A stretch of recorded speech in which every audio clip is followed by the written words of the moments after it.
Poultry farmers in the northern region have over the years been depending on external producers for feed for their birds. However, with the increasing cost of production leading to high cost of feed, the effect has been profound, with some farms folding up. Currently, the northern region produces huge tons of grains used for feed production. However, due to the absence of feed processing plants, the raw materials are transported to other regions for processing to be done and later brought back at higher prices. The fact that we produce a lot of soya in the northern region here, if the machine is here or the plant is here to process it, definitely the price will go down for us. And when the prices of soya is down, then we then be thinking of the price of maize also coming down. And when that happens, look, we can produce for the ordinary Ghanaian to also be able to afford it. For the past 5 years, the Savannah Zone Agricultural Productivity Improvement Project and CIP, in collaboration with the Ministry of Food and Agriculture, have been providing support for farmers in crop and livestock production. The project has so far supported over 200 commercial and smallholder farmers.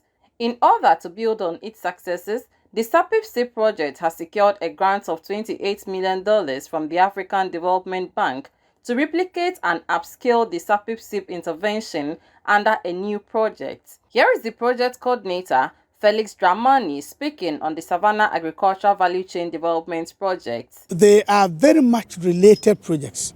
As we speak, land development, SAPIP-CIP is done. We don't have resources.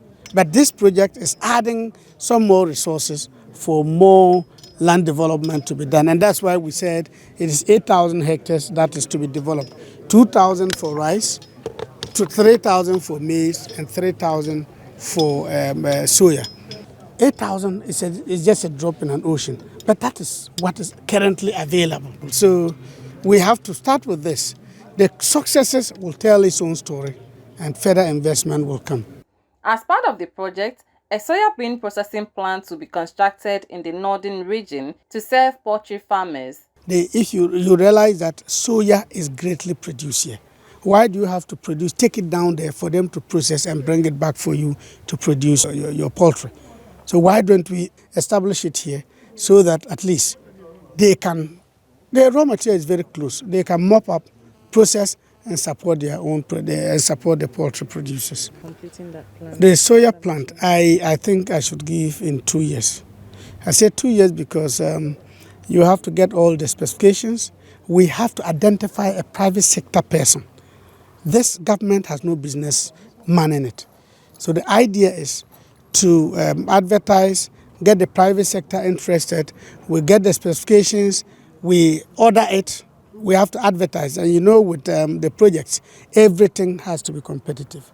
We advertise in the papers, people bid to supply. Then we bring it, get it installed and operational. So in 2 years' time, we believe that it should be operational.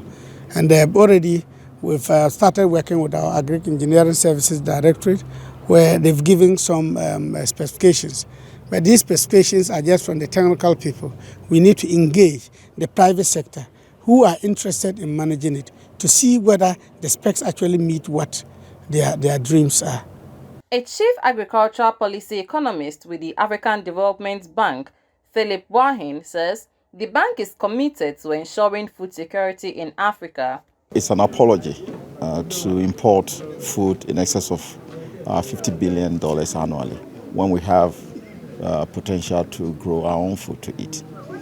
And so this is not even the last of it. There will be more similar investment to provide that additional support to government to ensure that we're able to feed ourselves.